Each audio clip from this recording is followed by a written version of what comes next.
Atau Pak Andi yang mau duluan, Pak Todung saya kira. Oke, selamat sore teman-teman sekalian. Terima kasih sudah hadir dalam kesempatan ini. Nah, menyikapi apa yang disampaikan oleh Presiden Jokowi di Pangkalan Udara Halim kemarin, kami ingin menyampaikan beberapa hal ya sebagai tanggapan. Karena buat kami pernyataan Presiden Jokowi itu satu hal yang unusual, ya, tidak biasa dan unprecedented, ya, satu hal yang belum pernah terjadi, ya, yang saya tahu, ya, bukan saja oleh Presiden Jokowi, tapi juga oleh presiden-presiden sebelumnya. Pernyataan Presiden Jokowi yang mengatakan bahwa Presiden boleh kampanye dan memihak kepada paslon sangat merisaukan, karena pernyataan ini bisa ditafsirkan sebagai bentuk pengingkaran terhadap sifat-sifat netral yang melekat pada diri Presiden, yang juga bertindak sebagai kepala negara. Ini saya mengutip dari Undang-Undang Dasar 45 sebetulnya. Sebagai Presiden dan kepala negara, Presiden harus berada di atas semua kelompok, di atas semua golongan, di atas semua suku, agama, dan partai politik. Ketika seseorang dipilih sebagai Presiden, maka kesetiaannya menjadi kesetiaan terhadap negara, terhadap rakyat, tanpa membeda-bedakan mereka. Ini saya kasih satu hal yang sangat prinsipil, ya, yang harus dimiliki, karena itu melekat pada diri Presiden, ya, dan kepala negara. Nah, saudara-saudara, Undang-Undang Dasar 45 mengatakan bahwa Indonesia adalah negara hukum. Ini kalau kita baca pasal 1 ayat 3 Undang-Undang Dasar 45. Dan konsekuensi logis dari negara hukum adalah semua tindakan dan ucapan Presiden harus sesuai dengan hukum yang berlaku. Ya. Ini ada pada pasal 4 ayat 1 Undang-Undang Dasar 1945. Presiden tidak boleh melakukan diskriminasi dalam menjalankan tugasnya. Jadi adalah aneh jika Presiden mengatakan bahwa Presiden boleh kampanye dan memihak, sebagaimana juga menteri boleh memihak. Ya. Yang dilarang adalah kampanye dengan menggunakan fasilitas negara. Harap dicatat bahwa selama ini tidak pernah ada pernyataan Presiden seperti yang diucapkan oleh Presiden Jokowi dalam setiap pemilihan umum dan pilpres. Nah, saya membaca di media bahwa catatan atau komentar yang diberikan oleh saudara Ari Dwipayana, dia mengatakan bahwa Presiden itu boleh kampanye, ya, dan itu ada dalam Undang-Undang Pemilu, Undang-Undang Nomor 7 Tahun 2017. Saya juga membaca Undang-Undang Nomor 7 Tahun 2017 dan memang melihat, ya, dan membaca bahwa ada klausul, ada pasal yang disebut oleh saudara Ari Dwipayana. Tapi dalam konteks ini, saya memahami pasal itu kalau, ya, Presiden itu sebagai incumbent maju lagi untuk pemilihan berikutnya, running for the second term, ya. Nah, dalam konteks ini Presiden Jokowi tidak bisa lagi ikut dalam kontestasi politik. Dia tidak running for the third term, ya. Jadi tidak ada periode ketiga. Nah, dia seharusnya menahan diri untuk berada di atas semua kontestan politik ini. Dan kalau dia dalam konteks sekarang ini ikut kampanye, ikut memihak, nah, potensi konflik of interest, potensi benturan kepentingan itu akan sangat telanjang dan kasat mata.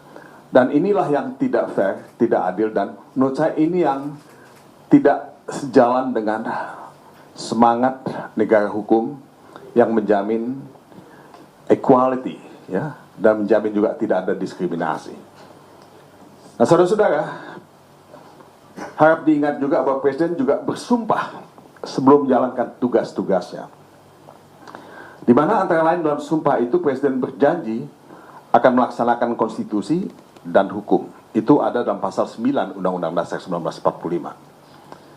Kalau Presiden tidak melaksanakan tugasnya sesuai dengan ketentuan hukum yang berlaku, maka bisa saja hal ini ditafsirkan sebagai perbuatan tercela.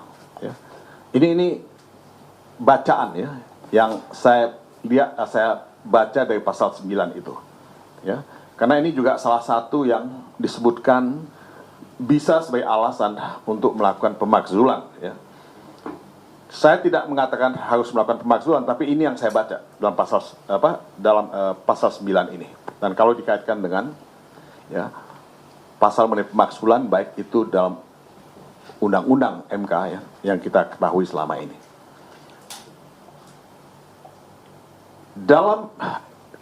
Kalau kita ini ingin menyimpulkan itu sebagai perbuatan tercela, ya maka ini bisa dijadikan sebagai alasan seperti saya katakan tadi. Dan ini ditulis dalam pasal 7A Undang-Undang Dasar 1945. Nah sekarang saya ingin pindah ke Undang-Undang Pemilu tahun 2017, Undang-Undang nomor 7. Undang-Undang Pemilu menekankan bahwa pemilu harus dilaksanakan secara langsung, umum, bebas, dan rahasia, serta jujur dan adil. Atau luber ya, dan jurdil. Ya, ini pasal 1 dan pasal 2 Undang-Undang Pemilu. Kalau membaca kedua pasal tersebut, ya, Anda akan melihat bahwa pemilu yang luber dan jurdil itu prinsipil harus kita laksanakan, ya. Dan dalam konteks ini pernyataan Presiden yang menyatakan Presiden bisa kampanye dan memihak, maka pemilu dan pilpres menurut hemat saya tidak akan mungkin bisa bersifat jurdil, jujur dan adil, ya. Antara lain karena potensi konflik kepentingan, ya, yang akan terjadi. Bukankah Presiden mempunyai kekuasaan dan wibawa kekuasaan yang sangat besar yang bisa mengarahkan dan mempengaruhi pemilu dan pilpres sehingga merusak dan menegasikan asas pemilu yang jurdil? Ini pertanyaannya, ya. Dengan kewenangan, wibawa, kekuasaan yang begitu besar, ya sangat mungkin ya, keberpihakan itu akan menegasikan pemilihan umum atau pilpres yang jurdil itu. Pasal 4 Undang-Undang Pemilu mengatakan bahwa pemilu haruslah untuk memperkuat sistem ketatanegaraan yang demokratis, yang mewujudkan pemilu yang adil dan berintegritas, menjamin konsistensi pengaturan sistem pemilu, memberikan kepastian hukum, dan mencegah duplikasi dalam penyelenggaraan pemilu dan mewujudkan pemilu yang efektif dan efisien. Ini isi pasal 4 sebenarnya. Nah pertanyaannya adalah, apakah pemilu akan berlangsung adil dan berintegritas kalau Presiden sudah terang-terangan menyatakan boleh ikut memihak? Ya, Anda bisa menjawab sendiri pertanyaan ini. Bukankah Presiden yang sebelumnya berkali-kali mengatakan dirinya netral? Nah ini kita melihat ketika dia mengundang 3 capres untuk makan siang bersama, ya, kemudian membuat beberapa kali pernyataan, ya, dan mengatakan bahwa semua pejabat negara itu harus bersikap netral. Ini kita baca banyak sekali. Pernyataan Presiden yang diucapkan berkali-kali bahwa Presiden itu netral menjadi pernyataan yang hampa atau dinihilkan dengan pernyataannya di Pangkalan TNI Angkatan Udara Halim Perdana Kusuma kemarin. Presiden mengatakan kita ini pejabat publik sekaligus pejabat politik, masa sih berpolitik tidak boleh? Menteri juga boleh. Pernyataan ini berbahaya karena bisa diikuti oleh menteri, gubernur, bupati, dan kepala desa. Dan kalau ini terjadi, maka tidak akan ada pemilu dan pilpres yang luber dan jurdil. Ya. Nah ini saya ingin mengutip pasal 282 Undang-Undang Pemilu yang mengatur sebagai berikut. Pejabat negara, pejabat struktural dan pejabat fungsional dalam jabatan negeri, serta kepala desa dilarang membuat keputusan dan atau melakukan tindakan yang menguntungkan atau merugikan salah satu peserta pemilu selama kampanye. Nah ini pasal yang bagus sekali, saudara. Ini sangat tegas, sangat eksplisit, tidak membutuhkan penafsiran sebetulnya. Kemudian pasal 283 Undang-Undang Pemilu juga mengatur hal-hal yang berkaitan dengan itu. Pejabat negara, pejabat struktural dan pejabat fungsional dalam jabatan negeri serta aparatur sipil negara lainnya dilarang mengadakan kegiatan yang mengarah kepada keberpihakan terhadap peserta pemilu sebelum, selama, dan sesudah kampanye. Ayat 2-nya begini. Larangan sebagaimana dimaksud pada ayat 1 meliputi pertemuan, nah ini, ajakan, imbauan, seruan atau pemberian barang kepada aparatur sipil negara dalam lingkungan unit kerjanya, anggota keluarga, dan masyarakat. Jadi pasal 282 dan 283 ini eksplisit, clear cut, menegaskan larangan itu. Jadi di mana alasan hukum atau dasar hukum untuk berpihak? Saya tidak melihat itu sama sekali. Saudara-saudara, coba baca baik-baik pasal 282 dan 283 ini, kalau Anda mau baca. Coba baca Sumpah Presiden dan pasal 9 Undang-Undang Dasar 45. Akan sangat mudah menyimpulkan bahwa keberpihakan dalam pemilu dan pilpres akan mencederai integritas pemilu dan pilpres itu sendiri. Akan menggerus netralitas dalam pemilu dan pilpres, akan membuat pemilu tidak luber dan tidak jurdil. Saudara-saudara, kita sedang menyaksikan dan mengalami regresi demokrasi yang merupakan setback dalam kehidupan kita berbangsa dan bernegara.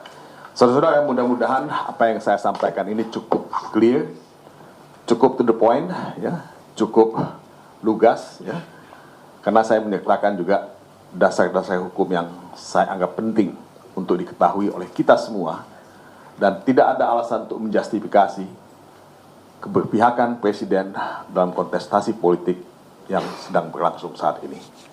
Dan ini betul-betul sebuah catatan, ya, buruk dalam kehidupan kita berbangsa dan bernegara. Saya kira saya stop sampai di sini. Terima kasih.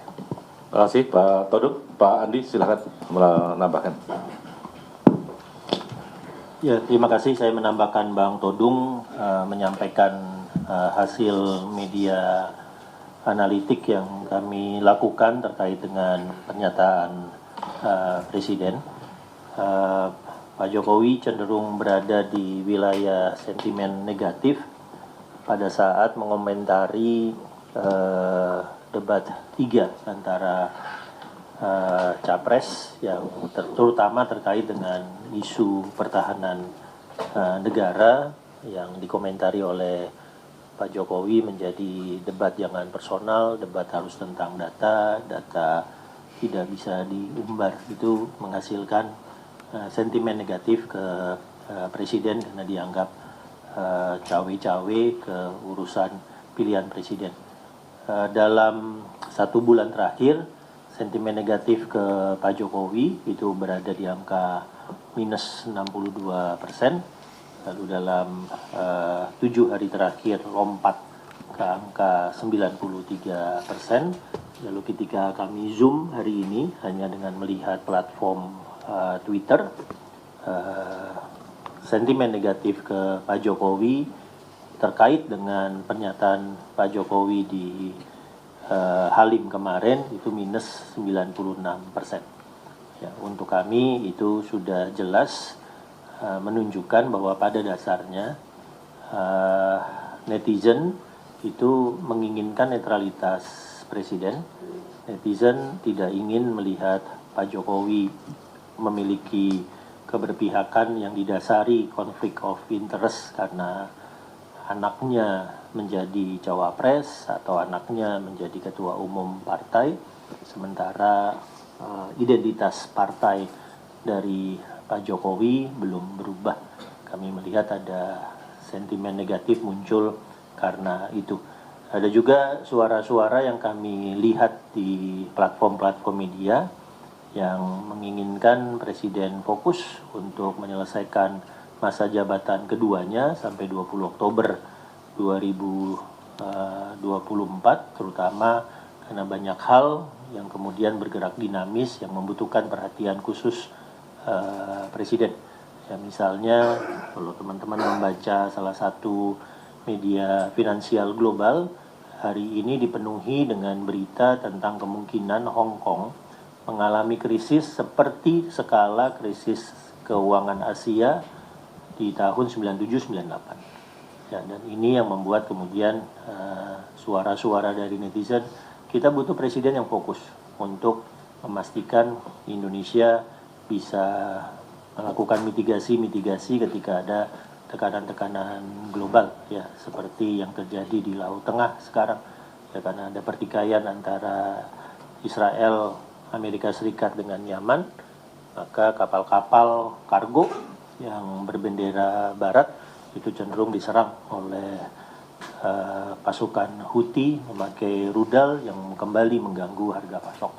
Nah, misalnya yang kita lihat juga yang terkait dengan itu adalah harga nikel yang terus cenderung turun dalam 1 bulan terakhir. Banyak hal yang harus dikerjakan oleh presiden, ya, dan sehingga cawe-cawe presiden ke pemilu yang kemudian dibaca sebagai konflik interest karena ada 2 anaknya yang terlibat aktif dalam pemilu cenderung menghasilkan sentimen negatif kepada presiden. Dengan membaca itu, maka kami di TPN, ya, terutama kami yang dulu pernah bekerja dekat dengan Pak Jokowi, PDI Perjuangan, yang menjadi partai yang mengusung Pak Jokowi, benar-benar menginginkan, menyarankan netralitas presiden karena banyak hal kenegaraan yang harus difokuskan oleh presiden sampai 20 Oktober 2024. Itu tambahan dari saya, Mas Tommy. Terima kasih. Terima kasih, Mas Andi. Saya buka untuk teman-teman bertanya atau